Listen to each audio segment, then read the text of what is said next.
everybody. Linda O'Donnell. Kindness is the word, and it is the word today because we have Jenna with us. And Jenna, show us who's in your lap. Come on, come on, come on. Oh, okay. You gotta Here we start. We go. gotta start with this. Oh, Hello. Buttercup is here Hello, buddy. Oh, too. we're getting the kisses. There you go. See? All right. Now that is a little piece of kindness right there. For anyone new here today, I'm Christina. I am CEO of Fictionary. And we also have Lucy here from Fictionary. Lucy Wave. We have Lisa here from Fictionary. Lisa Wave. Lisa connected us with Jenna, so we're lucky enough to have Jenna here today. I will let Jenna talk in a minute.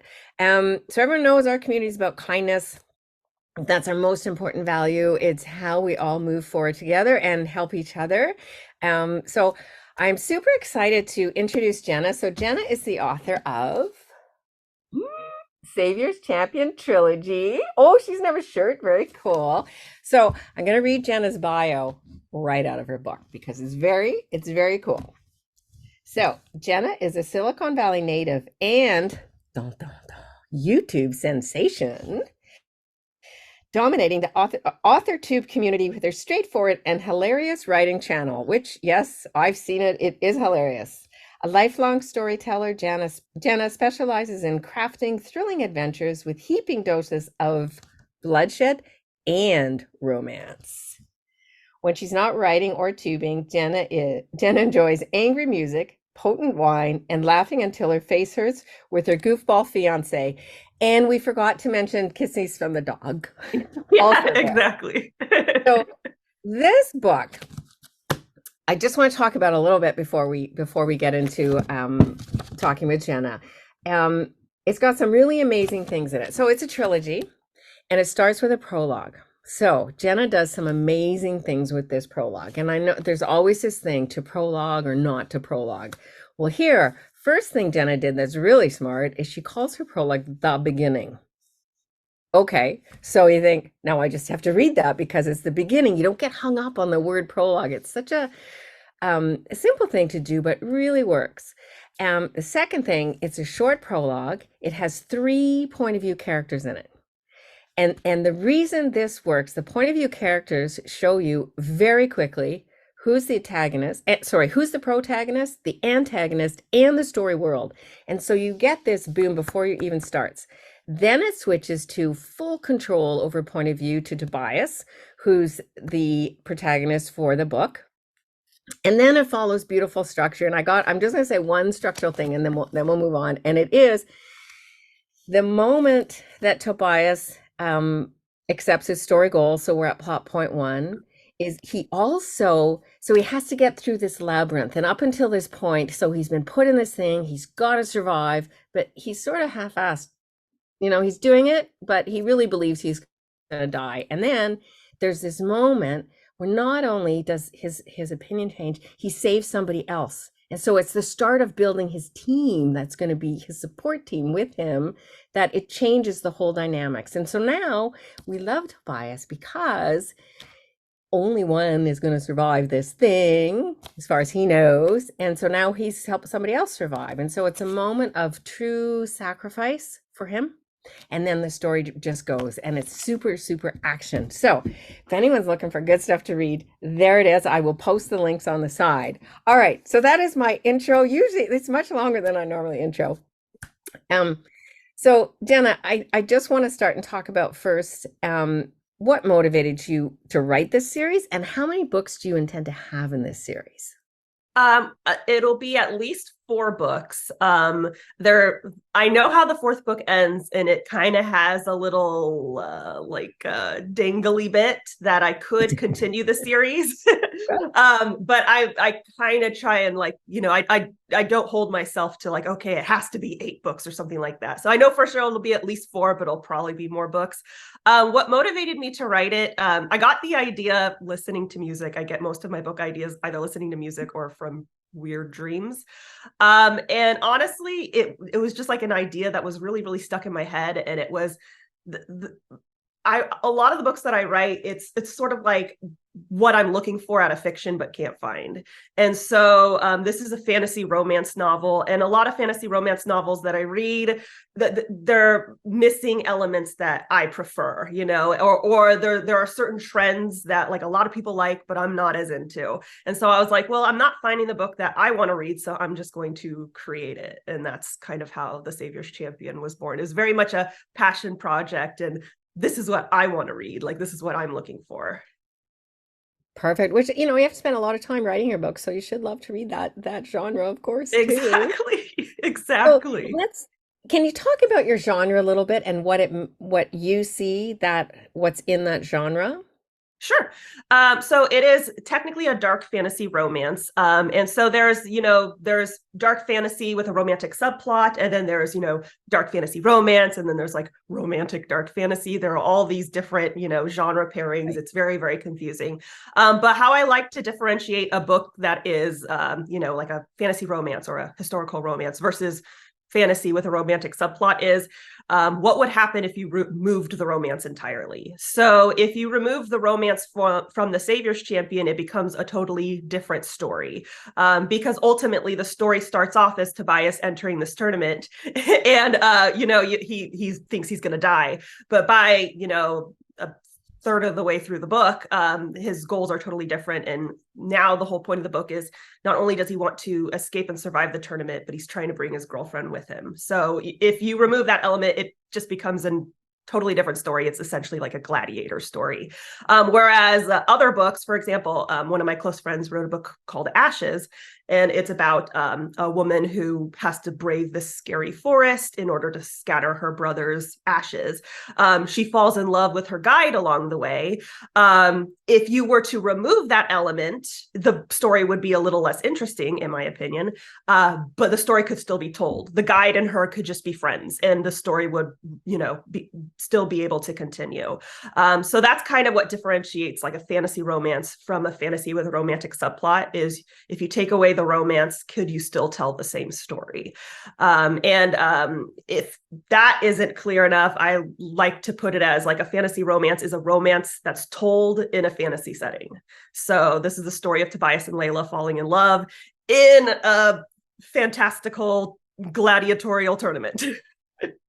Yeah, it's very, to me, it's super interesting because the genre question is very complex, and it's Mm-hmm. really hard to figure out what genre you're writing in.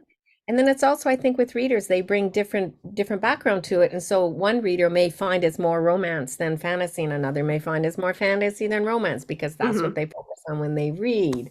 So romance is the topic of today, and particularly romance that sizzles. So why don't we just jump right over to that? So Okie Jen's dokie. going to talk about that, and then we're going to have a Q&A session at the end. So um, if you think of questions, feel free to put them in the chat. We will address them at the end of Jenna's talk. Awesome. I did want to say really quickly, some people were asking what breed Butters is. She is she's a Chihuahua mutt. So thank you, Butters. Okay. But anyway, yeah, she's a Chihuahua mix. Let me go ahead and share the screen. All right. Okay, are we good? Looks like we're We are good. Okay. good. All right, guys. Thank you so much for having me. So I am going to share with you all how to craft romantic chemistries, particularly romantic chemistry that really gets readers rooting for the couple. I'm sure we can all think of some romance books we've read where you're supposed to be rooting for the couple, you're supposed to be really invested, but you're just kind of like, the whole way through, you're not really feeling it. This is how to get readers really emotionally invested in the pairing. So first we have to define romantic chemistry. Romantic chemistry is the complex emotional and psychological connection between two people on a romantic level. A lot of people confuse romantic chemistry with sexual chemistry. How I like to define it is romantic chemistry is a flutter in your heart, and sexual chemistry is a flutter in your privates. So they are not exactly the same thing. They often overlap. It's very common to have romantic and sexual feelings for a person, but I'm sure we could all think of people we've known who've experienced one but not the other. Maybe you're really lusting after someone, but you would never in a million years be in a relationship with them. So they don't necessarily have to be the same thing. So what we're mainly focused on today is creating the romantic chemistry, creating the love, all the heart flutters. But we will talk a little bit about the spicy stuff as well, because like I said, they do overlap quite often. I also wanted to let you guys know that these tips apply to all kinds of relationships. They apply to heterosexual or queer relationships. They apply to asexual relationships. They apply to polyamorous relationships, but I will probably be referencing couples the most just to keep it easier. So just understand that if you're writing a throuple or 4 people in a relationship or something, that it works for that too. So before you even look into building the romance, you need to take a look at your characters and crafting those characters. If your characters are flat and one-dimensional, it doesn't matter how much romantic chemistry you build, readers are just not going to feel it. So you need to take time building multi-dimensional characters. No one should ever just be a love interest or just be the hot guy, okay? You really need to add layers and depths to these people in order to really make the romantic chemistry work. So we're going to focus on crafting characters first and foremost. And while you're creating these characters who are eventually going to fall in love, the 3 things you want to do when creating characters, the 3 things you want to do to help inspire romantic chemistry between them is you want to make them complements, you want to make them equal, and you want to give them common ground. And I'll dive into all of these in more detail. So first and foremost, you want to make them complements. Complements are 2 or more things that complete one another or bring them to perfection. In other words, you want to create characters who are better when they're together. And the reason for this is simple. If these characters, you've got fun, cool characters, but when they're together, they really shine on the page. Obviously, readers are going to want to see them together on the page. That's the whole point. We want readers to be like, get together, get together. I want to see them together. So that's why you want to make them complements. So think about different ways that these characters can complement one another, how they can bring the best out of each other. A really obvious example that we see a lot in fiction is making one an introvert and the other an extrovert. So maybe the introvert gives the extrovert a sense of quiet or peace, a place to be calm, a place to be vulnerable. And maybe the extrovert helps bring the introvert out of their shell. It helps allow them to take risks and be a little dangerous and adventurous. This is one that we see a lot in fiction, but you obviously do not have to use this specific example. A really popular one that's happening right now is called The Golden Retriever and the Black Cat, which is basically we've got a male character who's like a golden retriever. He's very happy and silly and fun and just like a ray of sunshine. And then we have the black cat who's kind of like the grouchy, like badass chick, These are complements. They could kind of bring different sides out of one another. So when you're crafting these characters, put them next to each other during your character building process and think, how can I make them complements to one another? How can I make them bring out the best in each other? So that's the first step you want to do before you even craft the relationship itself. The next step, and this is the one that everyone freaks out over, is you want to make them equals. And the reason people freak out over this is they think that I'm saying you got to make them identical, like I don't want to make them exactly the same. That's boring. That's not what I'm saying. They don't need to be equally rich. They don't need to be equally intelligent. They don't need to be equally attractive, that they could be if you wanted to, but that's not what we're saying. What I'm saying is they need to bring an equal amount of strengths and weaknesses to the relationship. Or as I like to put it, they need to bring an equal amount of benefits and baggage. So basically, if one character has 5 amazing traits, you want to make sure the other character has 5 amazing traits too. Otherwise, readers are going to be reading them and thinking like, what does he see in her? Like, why is he dating her? Or why is she dating that woman? You want to make sure that they are both bringing an equal amount of good stuff to this relationship, or else readers are not going to believe that they would be attracted to one another. But the one really important thing that a lot of people just completely forget about is they need to bring an equal amount of baggage too. I'm sure you can think of a lot of books where one character is just a hot mess. They've got so many problems, and the other character is just fixing their life, just constantly fixing it. I can make him better. A lot of people don't like this. It's not believable, and it just kind of reads as toxic and dysfunctional. So you want to bring an equal amount of baggage. And again, I'm not saying make both characters perfect. That's not believable. That's not relatable. It's totally fine to give your characters baggage. I encourage it. Just make sure it's well balanced. A great example of this is the book Cinder Nanny. This is a really fantastic, fluffy rom-com if you want to read something that's just cute and will, make you smile. The main characters are named Diana and Griffin. When we start the book, we kind of feel like Diana has all the baggage. She's very poor. She's living beyond paycheck to paycheck.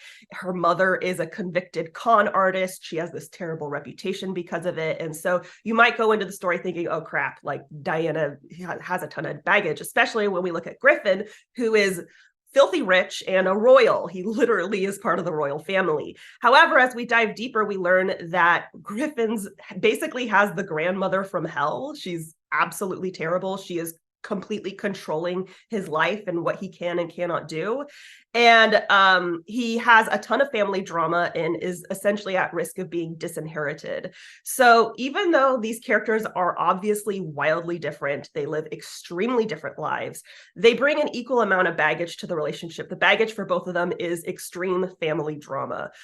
So when you're reading this couple, it doesn't feel off balance. You're not wondering, why is Griffin into Diana? Because he can actually relate to her baggage because his baggage is family drama as well. So the last step you want to consider when crafting these characters is to give them common ground. This is another thing that sometimes people get upset about. They're like, oh, but opposites attract, and that's true. Opposites do attract. I highly recommend going for it. But opposites attract so long as they're opposite on the surface. For example, like we have already seen, a rich person and a poor person, a goody-goody and a rebel, a nerd and a jock. These are all great opposite attract pairings, but as you can see, they're all surface level opposite traits. These characters need to have common ground on a deeper core level. And this usually comes down to their morality and integrity, the things that they deeply believe in, the things that, keep them going, stuff that really, really matters to them. I'm going to use my own book as an example, The Savior's Champion. Tobias and Layla are the main ship, the main couple. And they're extremely different on the surface. Tobias is a laborer. He has lived a very impoverished life. He works day in and day out to barely make enough money to feed his family. And then Layla is a royal. She lives in a palace. She has fancy dresses. She's showered in jewels. They on the surface are completely opposite. But they end up bonding over their common ground. They have a lot of the same morals and values and things like that. And they have a lot of the same struggles. So for example, they both feel trapped by their circumstances. They're different circumstances, but they have the same feeling of feeling trapped or held down by them. They have a deep need to protect their families. Their families are going through completely different things, but they still have that need to protect them and take care of them.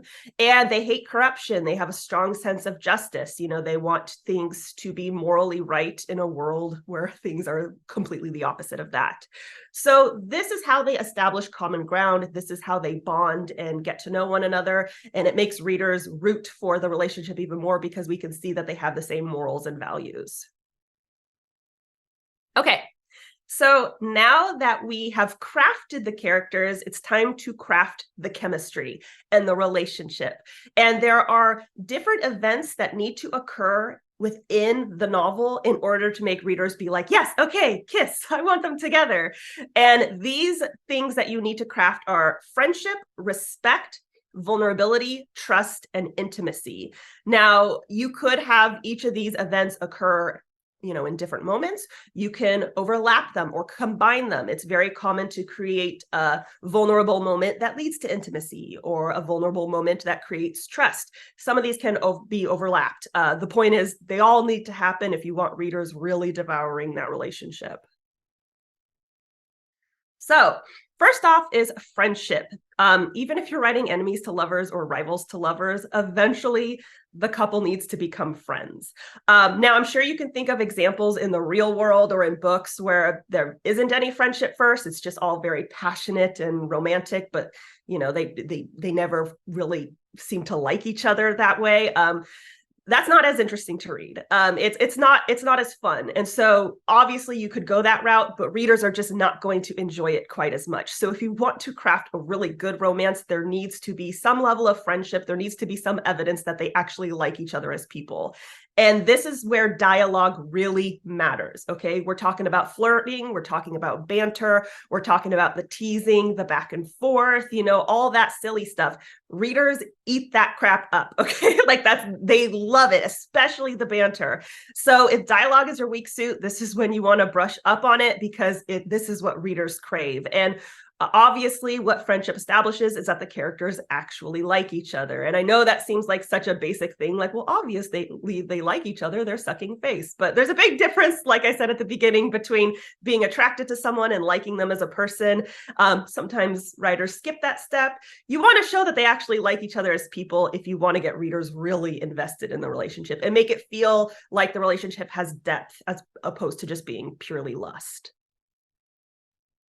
Next, we have a moment of respect. So at some point in the novel, you need to show a moment of respect or admiration for the love interest and vice versa. So basically, if we're looking at Tobias and Layla, it's a moment of respect where Tobias realizes, wow, this is a woman I really respect. And vice versa, we need a moment where Layla sees Tobias acting in a way which makes her go, wow, I really respect this person. This is especially important if you are writing enemies to lovers, rivals to lovers, or any kind of book where the characters get started off on the wrong foot, which readers love, they crave it. But obviously, if they start off not liking each other, usually one of the turning points to getting them to like each other is they realize that they have respect for this person. And this was really easy to achieve. You can do this in a number of ways. But ultimately, the character needs to see their love interest doing something that they find admirable. So this is, again, tapping into that character and being like, what would they really value in a human being? What kind of actions would they think, wow, that's really admirable. I really respect this person. Examples could be that they stuck up for someone. They're taking care of a child or an animal or someone who's in a vulnerable position. Any act of showing kindness and care or strength during adversity is probably going to create a level of respect or admiration. So I'm going to use The Savior's Sister as an example. This is the second book in the Savior series. The moment of respect happens in the labyrinth.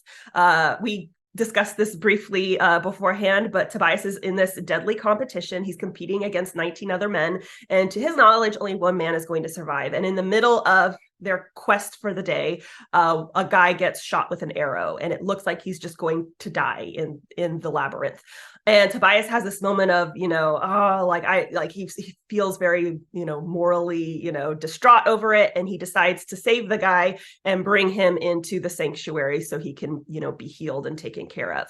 And Layla witnesses this. She sees Tobias risk his own life in order to save his competition.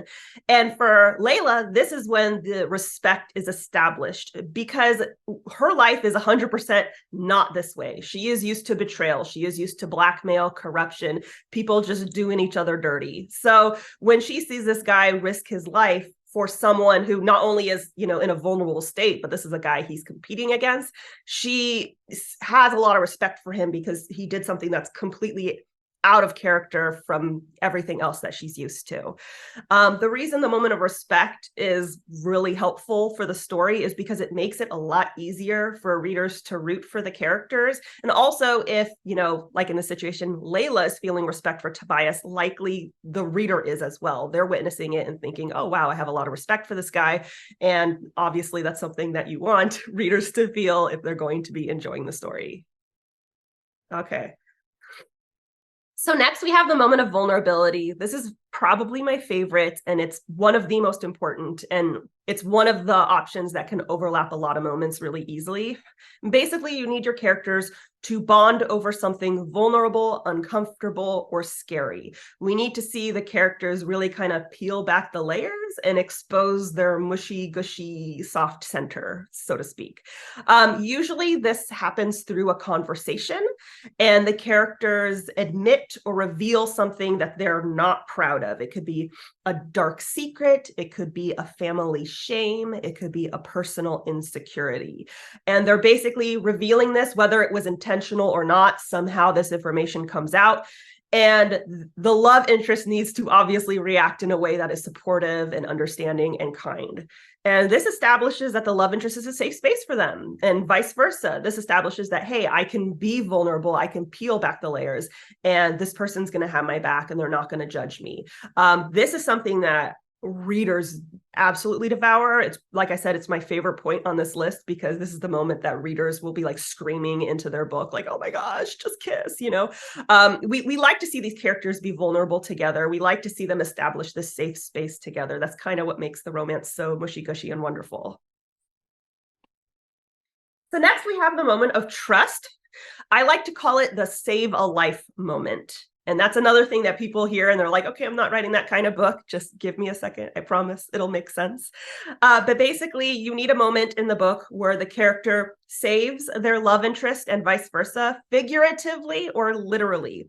Now, some books are action-packed. In The Savior's Champion, people are dying left and right. So I was able to make the save a life moment literal. Tobias literally saves Layla's life at one point, and Layla literally saves Tobias's life at one point. Like, it works out, it's great. So you could definitely make it literal in that way, but it doesn't have to be, especially for writing like a contemporary romance or a rom-com. The odds are people are not going to be dying all the time. So if your stakes are much lower, you can still have a save a life moment. It would just look different. Maybe, you know, for example, the love interest prevents the main character from getting fired. You know, the character is up for, you know, elimination, and the love interest has their back and takes the fall or something. Maybe they stick up for them against a bully. Maybe they're defending them in an argument. The idea is the character needs to put themselves at risk for the benefit of their love interest. This establishes that this is a person they can rely on during hardship. This is a person who's going to have their back, and this is a person who is willing to put themselves in the line of fire, so to speak, in order to save, you know, again, figuratively or literally, in order to save this person that they care about. This is another moment that readers just die over, because everyone wants that person in their life. Everyone wants someone who's going to have their back. So it's really, really important to establish in order to create that romantic chemistry. And last but not least, we have intimacy. A lot of people hear intimacy and they think it means sex. Sex can be intimacy, but intimacy is not necessarily sex. Intimacy means closeness. So intimacy can be vulnerability, like we discussed. Intimacy can be trust, like we discussed, but it could also be physical closeness, which would be, you know, touch focused, holding hands, hugging, cuddling, or like we said, sex. And basically, something to keep in mind when writing a romance is sex is not mandatory for writing a romance, but intimacy is. There needs to be a level of closeness, or else it's, you know, what are we doing here? It's not romantic if there's no intimacy. A great example of intimacy done well is the show Heartstopper. I know it's also like a book, comic series. I haven't read it. I've only seen the show. So that's the example we got. When we look at the two characters in Heartstopper, they are bonding over very vulnerable moments. They're bonding over being queer as a teen. They are talking about hard topics like coming out and like how to handle that. And there's also physical intimacy. There's a lot of hugging and kissing. It's just a great job of showing that intimacy between the characters. And again, this is important because it establishes closeness. And like I said, a lot of these points overlap. This is one where intimacy can happen through that moment of trust, through that moment of vulnerability. You have plenty of opportunities to establish intimacy.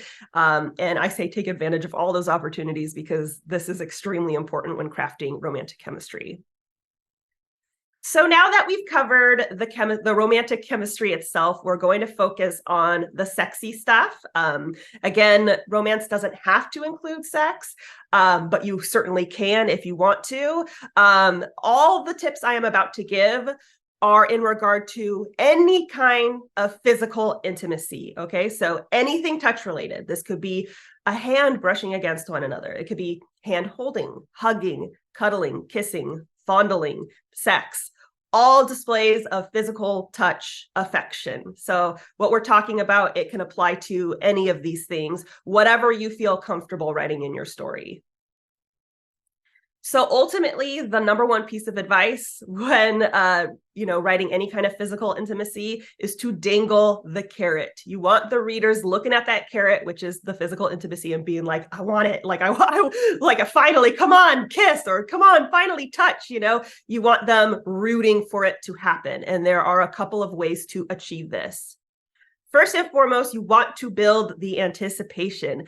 Take your time. Show every step along the way. I like to say it as hit all the bases before the home run, okay? Don't go straight into the sexy times. I'm sure we've all read books. I'm actually reading one currently where they had sex in the second chapter, and I'm enjoying the book less now because they already did it. There's nothing to look forward to. The carrot has been snatched. It is not dangling anymore.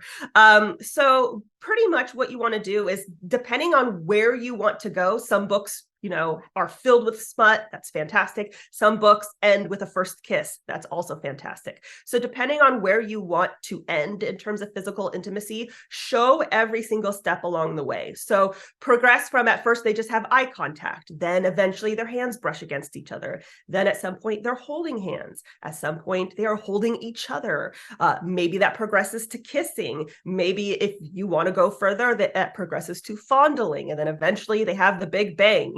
You want to show every single step along the way in order to build the anticipation and make readers crave, them finally getting together. The other piece of advice that really gets readers going is to tease the moment. And readers will claim they hate it, but they are lying to you. They love it. They just don't know they love it. So basically teasing the moment, we've seen it if you watch Bridgerton, you've seen it like ad nauseum. If you read any romance, you will see this happen. The characters are about to kiss. Their lips are so close together. You think it's going to happen. But then someone walks into the room and they dart away, okay? You have to establish these moments where it almost happens and then you take it away. Readers are going to be throwing the book at the wall. They're going to be super mad, but then they're going to immediately pick that book back up and be reading all night until they finally kiss. This helps to draw out the suspense and keep readers engaged in the chemistry. I cannot recommend this step enough. It really, really works. My only, piece of advice with it is 2 or 3 teases is fine. If you've done it 4 or more times, readers are going to be over it. And also it starts to feel contrived. Like how realistic is it that 5 times someone walked in the room right when they're about to kiss? So you could do it a couple times, but at some point you need to bring the payoff. And that's what we're talking about next, bringing the payoff. Again, depending on your comfort level, you need to decide how far you're willing to let your characters go. Like I said, for some people, that's a first kiss. For some people, the book ends, with a first kiss. For some people, it's full on sex. You want the characters to be in every single position, you have to decide what that payoff is for your book. For some, it's, some books are very chaste and it might just be like they hold hands at the end. For a lot of books, the payoff is they finally say, I love you. Or it might be something that's very specific to your story. The idea is by the end of the book, you need to have that event happen. You need to finally, satiate your readers and be like, here you go. They're finally doing it, or they finally have that kiss. This is another thing that may seem obvious, but I have read romance books where the characters got together off page. And I don't mean a fade to black sex scene. I mean, literally, they're never together. And then the book fast forwards 3 years and they're married with kids. You don't want to do that. You want to make sure the payoff is on the page. And again, that it still counts if the payoff is a fade to black sex scene. At least readers know that they're doing it, So the idea is pick how far you want the story to go in terms of intimacy, physical intimacy. Pick what you're comfortable writing. There's space for everyone. There's space for the books that just end in kissing. There's space for the books that are filled with all kinds of smut. Pick what you're comfortable with and make sure it happens on the page by the end of the book. And that's it. Any questions? Okay, I gotta say, I have not seen this presentation, and I did not know that Jenna had the moment where Tobias saves a life in the labyrinth. So clearly, it came off as she intended because that's the scene that I went, whoa, okay, excellent, right? This is perfect. Yay! Yay! It was totally yay moment. Awesome. I'm glad. That was the goal. Yeah, I mean, it's pretty amazing, right? That's the thing I chose. Okay, so Hope. Hope always has excellent questions. Wave, Hope. Hello, Hope. There you go. There's Hope. Okay, so Hope says, Denna, do you follow the 12 levels of intimacy? I do not. I don't even know what that is. So no, I don't, because this is the first I've ever heard of it.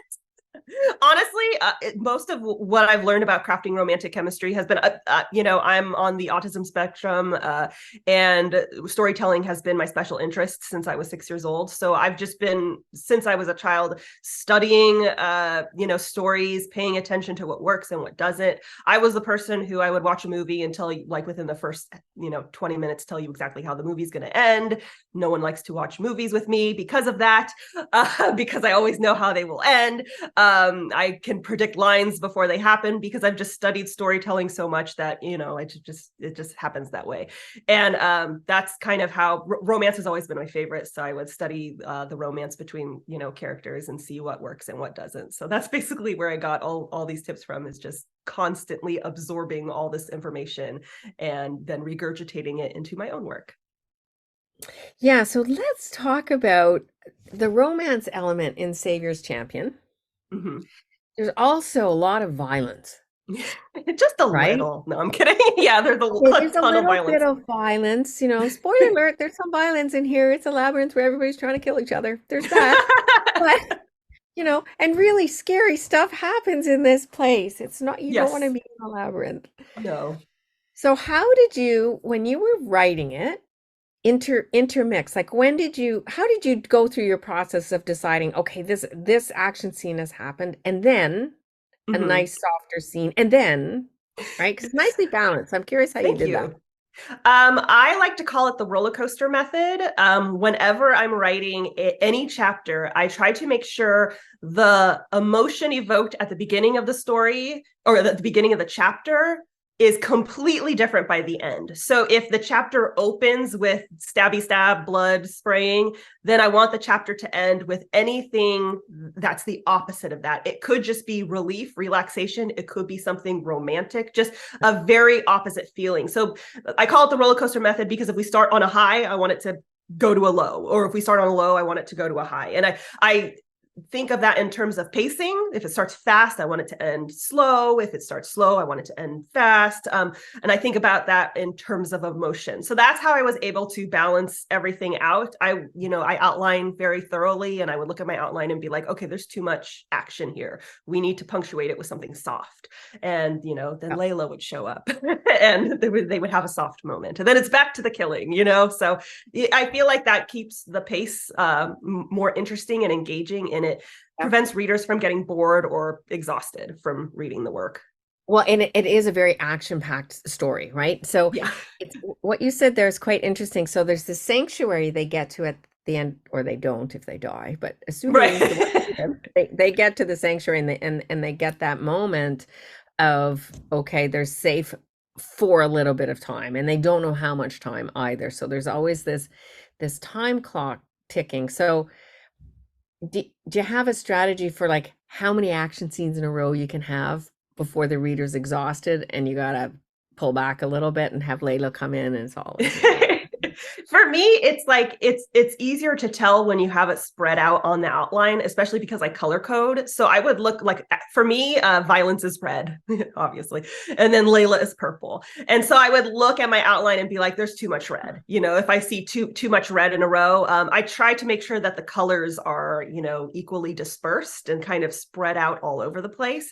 That's how I would look at it, and I definitely recommend that. I have a writing craft book called Shut Up and Write the Book, and I talk about color Mhm. coding and everything everything like that, I highly recommend it because it makes it so much easier to see like, oh, okay, too many people are dying in a row. Like we gotta spread it out. And that was another thing is there's 20 guys in the tournament. Spoiler, 16 of them die. And so I wanted to make sure that the deaths were spread out. So it's not like 20 people are dead at the beginning and there's no violence left. So it's all about sort of, being able to look at it kind of like a map. Very, very unique way of dying they all had. That's another thing. That's the other thing. Every death you think, oh, really?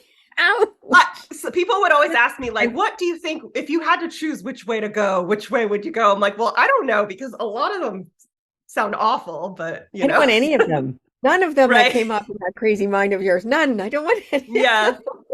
I think the fire one was probably the worst, though. That's the one I would pick last. Yeah, last maybe. I don't know. So Hope wants to know, in romance novels, vulnerability usually happens at the midpoint. Where does it land in your book? I have lots of moments of vulnerability. So if we're looking at the first vulnerable moment, I would say it happens about a third of the way through the book. But again, this is a fantasy romance, so the pacing is going to be different than just a straight romance novel. A romance novel also, they tend to be shorter than fantasy books. So it's a little bit different pacing wise. But yeah, for me, it's about a third of the way through the novel when Tobias and Layla are bonding over the fact that he has a crippled sister and he's, struggling in that way. That's the first, and he kind of spills the beans accidentally. And that's sort of the first moment that he's vulnerable with her. And that sort of gives her permission to be vulnerable later. I would say her first moment of vulnerability with him is right before their first kiss. And that happens about halfway through the book is the first kiss. And that's when she's sort of being vulnerable and exposing how trapped she feels in the palace and how she wishes that she could leave. Yeah. Yeah. Okay. One last question. How'd you come up with the I don't know what to call it, the glowing from within skin? Oh, how did I come up with that? It's pretty good. Honestly, it just sort of like popped into my head. Like I knew that I wanted her to have, like magical powers and everything. And also, obviously she's essentially like a demigoddess, she is considered a deity in their realm. And so I wanted to have a lot of sort of like, references to religion. And when you look at like a lot of religious pieces of art, there's lots of glow around holy figures. And so I was like, I kind of was channeling that vibe, because, she's essentially a religious deity for them. They worship her like as if she is the daughter of their god, so it was sort of, a play on that. I like to have little like Easter eggs for things that inspired me through the story. Obviously, a lot of Greek mythology Easter eggs as well. So good. All righty. Well, Jenna, that was fantastic. Super enjoyable. Thank you. I had a blast. Eye-opening information in there. I'll just do one more check to see if people have questions before we close off. Christina, can I say my comment that I had a second ago? I actually wanted to thank you very much for having a couple of color in your presentation. I cannot tell you how much that meant just as a writer of color and as a reader of color. Thank you. I mean, you're welcome. To me, it should be a no-brainer, but I understand, common sense ain't common. So I get it. Yep. All righty. Fantastic. Thank you, Nikki. Okay, terrific then. Well, thank you, everybody. Really appreciate you being here. And I know you learned lots of great stuff. Jenna, thanks for being here too and sharing with us. And I hope everybody has a great, whatever, evening, afternoon, morning, wherever you are, rest of your day. Thank you. Thank you so much for having me. It was a great time, and Butters napped the whole way.